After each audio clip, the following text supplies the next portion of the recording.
Hi, my name is Kevin Salazar. I am 22 years old. I'm public accounting student at Universidad Nacional Abierta y a Distancia.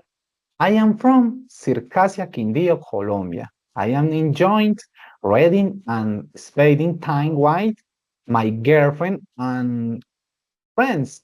Next, I will be presenting an Spanish of the topic methods of the testing the validity of the arguments.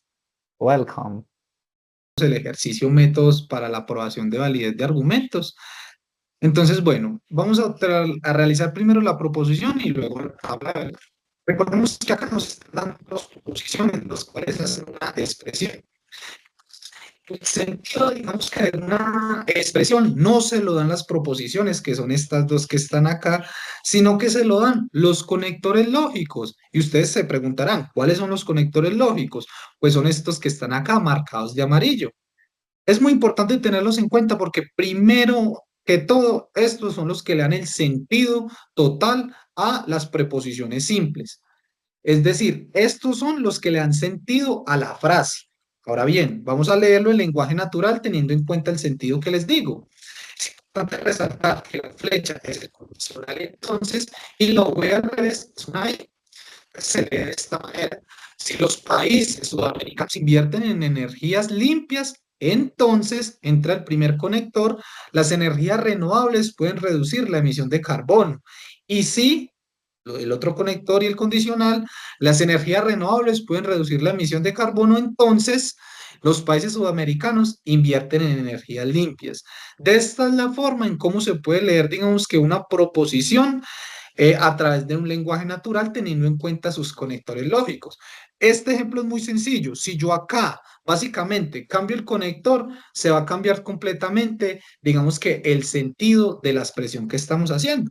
Entonces, para determinar si esta expresión es verdadera o falsa, vamos a realizar una tabla de verdad, la cual ya me tomé el tiempo, digamos que, de ir realizando acá. Lo primero que hay que tener en cuenta para realizar una tabla de verdad es un factor muy importante y es el número de proposiciones que tenemos. En este caso son dos, entonces la fórmula es 2 a la 2, que serían dos proposiciones simples, la Q y la P, que serían cuatro columnas. El número de columnas lo determina como perdón, de filas lo determina las proposiciones. En este caso serían cuatro, serían la mitad verdaderas y las mitades falsas, y Q serían las combinaciones posibles. Ahora bien, vamos a realizarla.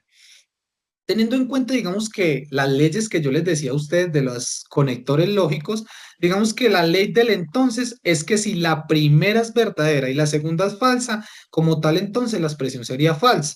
Entonces, acá es verdadero y verdadero, la expresión es verdadera. Acá la primera es verdadera y la segunda es falsa, entonces es falso como la ley lo determina. Y las siguientes serían verdadero y verdadero porque pues la ley no habla exactamente sobre si la primera es falsa y la segunda verdadera o si ambas son falsas, sino que dice que si la primera es verdadera y la segunda es falsa, la expresión es falsa. Nuevamente vamos a realizar lo mismo, pero ya cambia, ya no es primero la P y luego la Q, sino que es primero la Q y luego la P. Entonces miremos, verdadero y verdadero sería verdadero, falso y verdadero sería verdadero, y en la tercera sería la primera falsa y la segunda verdadera, y ahí sí se cumpliría la ley, entonces sería falso y verdadero. Ya realizamos entonces estos dos conectores, estas dos expresiones de forma jerárquica. Es muy importante mirarlo en la fórmula. Esta fórmula, digamos que se realiza a partir de la jerarquía que tiene. Es decir, primero realizamos lo que está dentro de los corchetes o los paréntesis. Ya lo realizamos, entonces vamos a estudiar esta de acá, es decir, estas y estas, con el conector I. Dice así. Entonces, P entonces Q y Q entonces P es un verdadero, sería verdadero, porque ambas son verdaderas. Es importante tener en cuenta que para la ley de el I solo sería verdadero si ambas son verdaderas. En este caso hay un falso, entonces es falso, en este también hay un falso y en este ambas son verdaderas.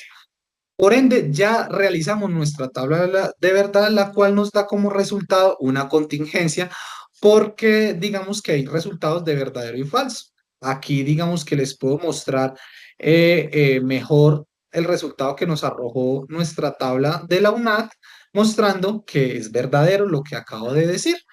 Por ende, me despido y les agradezco por la atención prestada. Goodbye.